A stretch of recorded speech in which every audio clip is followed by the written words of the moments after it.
पितृपक्ष की पौराणिक कथा। आज हम आपको इसकी कथा सुनाने जा रहे हैं। पितृपक्ष की हिंदू धर्म में पितृपक्ष की अवधि को बहुत ही महत्वपूर्ण माना जाता है। इस अवधि में पितरों के निमित्त श्राद्ध, तर्पण और पिंडदान आदि करने का विधान है। माना जाता है कि इससे उन्हें तृप्ति मिलती है और वे हमें सुख समृद्धि का आशीर्वाद देते हैं। यह भाद्रपद पूर्णिमा से आश्विन अमावस्या तक चलता है। पितृपक्ष में तर्पण और पिंडदान से पितर प्रसन्न होते हैं। पितृपक्ष लगभग 15 दिन की अवधि होती है, जिसमें लोग अपने पूर्वजों को भोजन व तर्पण आदि कर उन्हें श्रद्धांजलि देते हैं। माना जाता है कि इस समय पितर पितृलोक से धरती पर आते हैं। देखा जाए तो यह पितरों की कृपा प्राप्ति के लिए एक उत्तम समय माना गया है। वहीं अगर कोई व्यक्ति पितर दोष से परेशान है तो पितृपक्ष में वह इससे छुटकारा पाने के उपाय भी कर सकता है, जो लोग लाभकारी साबित होते हैं। पितृपक्ष की शुरुआत भाद्रपद पूर्णिमा से होती है और यह आश्विन माह की अमावस्या तिथि तक चलता है। इस बार पितृपक्ष 17 सितंबर 2024 से शुरू हो गया है, जो 2 अक्टूबर तक रहेगा। इस दौरान लोग अपने पितरों के निमित्त आश्विन कृष्ण पक्ष में तर्पण और श्राद्ध कर्म आदि कर सकते हैं। इन्हीं श्राद्धों के नाम से भी जाना जाता है। अभी पितृपक्ष चल रहा है और 16 दिन के श्राद्ध पक्ष में सनातन धर्मी अपने पितरों को याद करते हैं और उनकी आत्मा की शांति के लिए सभी वैदिक अनुष्ठान करते हैं। लेकिन बहुत कम लोग जानते हैं कि 16 दिन का पितृपक्ष दानवीर कर्ण की एक भूल के कारण मनाया जाता है और कर्ण के कारण ही पितृपक्ष मनाने की परंपरा शुरू हुई थी। आइए जानते हैं कि इसके पीछे क्या धार्मिक मान्यता है। पुराणों के मुताबिक पितृपक्ष में दान पुण्य का विशेष विधान होता है और इसका फल जीवात्मा को स्वर्गलोक में प्राप्त होता है। महाभारत के अनुसार सबसे पहले महातपस्वी अत्रि ने महर्षि निमि को श्राद्ध के बारे में उपदेश दिया था। इसके बाद महर्षि निमि ने श्राद्ध करना शुरू कर दिया था। महर्षि को देखकर अन्य ऋषियों मुनियों ने पितरों को अन्न दान देने लगे। लगातार श्राद्ध का भोजन करते करते देवता और पितर पूर्ण हो गए। पुराणों में भी पितृपक्ष को बहुत ही अधिक महत्व दिया गया है। कई सारी पौराणिक और लोक कथाओं में भी इसका वर्णन है, लेकिन बहुत कम लोगों को यह पता होगा कि महाभारत में श्राद्ध क्यों किया गया था। बता दें कि पितृपक्ष में श्राद्ध की शुरुआत महाभारत काल से चली आ रही है। श्राद्ध कर्म की जानकारी भीष्म पितामह ने युधिष्ठिर को दी थी। इसके पीछे की पूरी कहानी यह है कि हिंदू धर्म में पितर को 84 लाख योनियों में से एक माना गया है। मान्यता है कि विभिन्न लोकों में रहने वाले ये दिव्य आत्माएं संतुष्ट होने पर व्यक्ति पर अपना आशीर्वाद बरसाती हैं, जिससे मनुष्य को धन, यश, कीर्ति आदि की प्राप्ति होती है और कुल की वृद्धि होती है। इस तरह से देखें तो पितृपक्ष के दौरान किया जाने वाला श्राद्ध पूर्वजों के प्रति अपनी श्रद्धा और कृतज्ञता को व्यक्त करने का माध्यम है, जिससे प्रसन्न होकर पितर सुख समृद्धि प्रदान करते हैं। मान्यता है कि जब मृत्यु के बाद सूर्य पुत्र कर्ण की आत्मा स्वर्ग पहुंची थी तो उन्हें वहां पर खाने के लिए भोजन की बजाय ढेर सारा श्राद्ध दिया गया था। तब उन्होंने इंद्र देवता से इसका कारण पूछा। इंद्रदेव ने कर्ण को बताया कि पृथ्वी पर रहते हुए उन्होंने कभी भी अपने पितरों के निमित्त भोजन, दान, तर्पण आदि नहीं किया। तब कर्ण ने जवाब दिया कि उन्हें अपने पूर्वजों के बारे में कुछ भी ज्ञान नहीं था, इसलिए अनजाने में उनसे यह भूल हुई है। दानवीर कर्ण अपनी दानवीरता के लिए जाने जाते थे और जीवन भर उन्होंने गरीबों और जरूरतमंदों को धन और क्षण का ही दान किया है। अपने दौर पर आने वाले किसी भी व्यक्ति को उन्होंने बिना धन दिए लौटाने नहीं दिया है। लेकिन कर्ण ने अपने जीवन काल में अन्न, दान दान नहीं किया है। अंतिम समय में जब कर्ण ने मृत्यु लोक छोड़ा और स्वर्ग में पहुँचे तो उन्हें खूब सोना दिया गया और खाने के लिए कुछ भी नहीं दिया गया। कर्ण ने जब भगवान इंद्र से इसका कारण पूछा तो देवराज इंद्र ने बताया कि उन्होंने जीवन भर सोना ही दान किया है और पितरों की आत्मा की शांति के लिए कभी भी अन्न दान नहीं किया है, इसलिए उन्हें अन्न नहीं दिया गया। तब कर्ण ने इस बात को लेकर अनभिन्नता जाहिर करते हुए कहा कि मुझे अन्नदान के महत्व की जानकारी नहीं थी। कर्ण को जब अपनी गलती का एहसास हुआ तो उन्हें अपनी गलती सुधारने के लिए एक बार 16 दिन के लिए धरती पर भेजा गया। इन 16 दिनों में कर्ण के अपने पूर्वजों को याद करते हुए तर्पण किया और भूखों और गरीबों को अन्नदान किया और फिर स्वर्गलोक चले गए। ऐसी मान्यता है कि तभी से 16 दिन का पितृपक्ष मनाने की परंपरा चल रही है और इस दौरान लोग अपने मित्र पूर्वजों को याद कर भोजन का आयोजन करते हैं। साथ ही इस बात का भी ध्यान रखना चाहिए कि पितृपक्ष के दौरान यदि कोई भिक्षा मांगने आए तो उन्हें कभी खाली हाथ नहीं जाने देना चाहिए। पितर कभी भी अपनी संतानों को परेशान नहीं करना चाहते हैं। वे बहुत दयालु होते हैं लेकिन सनातनों की उपेक्षा से दुखी हो जाते हैं, क्योंकि सनातन के द्वारा श्राद्ध कर्म और पिंडदान आदि करने पर उन्हें तृप्ति मिलती है और वे अपनी संतानों को धन धान्य और खुश रहने का आशीर्वाद देते हैं। पितर यह नहीं चाहते हैं कि उनकी संतानें उन्हें तृप्त करने के लिए बहुत कुछ करें। वे श्रद्धा भाव से किए गए श्राद्ध को खुशी के साथ स्वीकार करते हैं।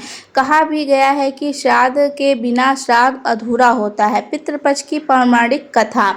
भगवान श्री कृष्ण से एक बार बक्षीराज गरुड़ ने पूछा है कि हे प्रभु, पृथ्वी पर लोग अपने मित्र पितरों का श्राद्ध करते हैं, उनकी रुचि का भोजन ब्राह्मणों को आदि को कराते हैं, पर क्या पितृलोक से पृथ्वी पर आकर श्राद्ध में भोजन करते पितरों को किसी ने देखा भी है? भगवान श्री कृष्ण ने कहा कि हे गरुड़, तुम्हारी शंका का निवारण करने के लिए मैं देवी सीता के साथ हुई घटना सुनाता हूँ। सीता जी ने पुष्कर तीर्थ में अपने ससुर जी आदि 3 पितरों को श्राद्ध में निमित्त ब्राह्मणों के शरीर में देखा था। वह कथा सुनो। भगवान श्री कृष्ण कहते हैं, हे गरुड़, यह तो तुम्हें ज्ञात ही है कि श्री राम अपने पिता दशरथ की आज्ञा के बाद वगन कर गए थे। साथ में देवी सीता भी थी। बाद में श्री राम को यह पता लग चुका था कि उनके पिता उनके वियोग में शरीर त्याग चुके हैं। जंगल जंगल घूमते सीता जी के साथ श्री राम ने पुष्कर तीर्थ को भी यात्रा की थी। अब यह श्राद्ध का अवसर था। ऐसे में पिता का श्राद्ध पुष्कर में हो, इससे श्रेष्ठ क्या हो सकता है। तीर्थ में पहुंचकर उन्होंने श्राद्ध की तैयारियां आरंभ की। श्री राम ने स्वयं ही विभिन्न शक फल एवं अन्य उचित खाद्य सामग्री एकत्र किए।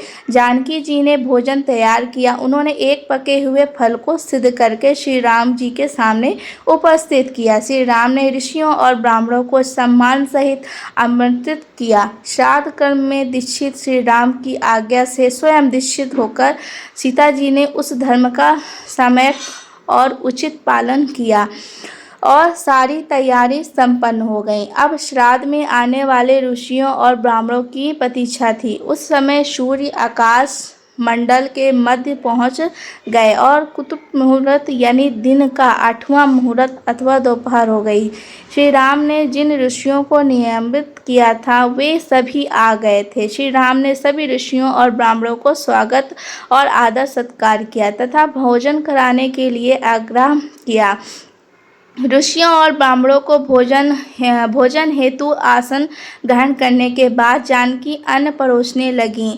वहां आई उन्होंने कुछ भोजन पड़े ही वह भक्ति भाव से ऋषियों के समक्ष उनके पत्तों की बनी थाली पर परोसा।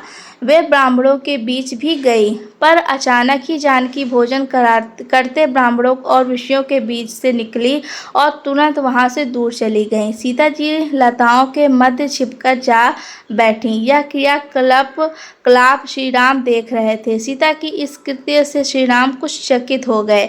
फिर उन्होंने विचार किया कि ब्राह्मणों को बिना भोजन कराए साध्वी सीता लज्जा के कारण कहीं चली गई होगी। सीता जी एकांत में जा बैठी हैं। फिर श्री राम जी ने सोचा, अचानक इस कार्य का क्या कारण हो सकता है। अभी यह जानने का समय नहीं। जानकी से इस बात को जानने से पहले मैं इन ब्राह्मणों को भोजन करा लूं, फिर उनसे बात कर कारण समझूंगा। ऐसा विचार कर श्री राम ने स्वयं उन ब्राह्मणों को भोजन कराया। भोजन के बाद ऋषियों को विदा करते समय भी श्री राम के मस्तिष्क में यह बात रहकर क्रोध रही थी कि सीता ने ऐसा अपरिचित व्यवहार क्यों किया। उन ब्राह्मणों के चले जाने पर श्री राम ने अपनी प्रियतमा सीता जी से पूछा, ब्राह्मणों को देखकर तुम लताओं की ओट में क्यों छिप गई थी। यह उचित नहीं जान पड़ा। इससे ऋषियों के भोजन में व्यवधान हो सकता था।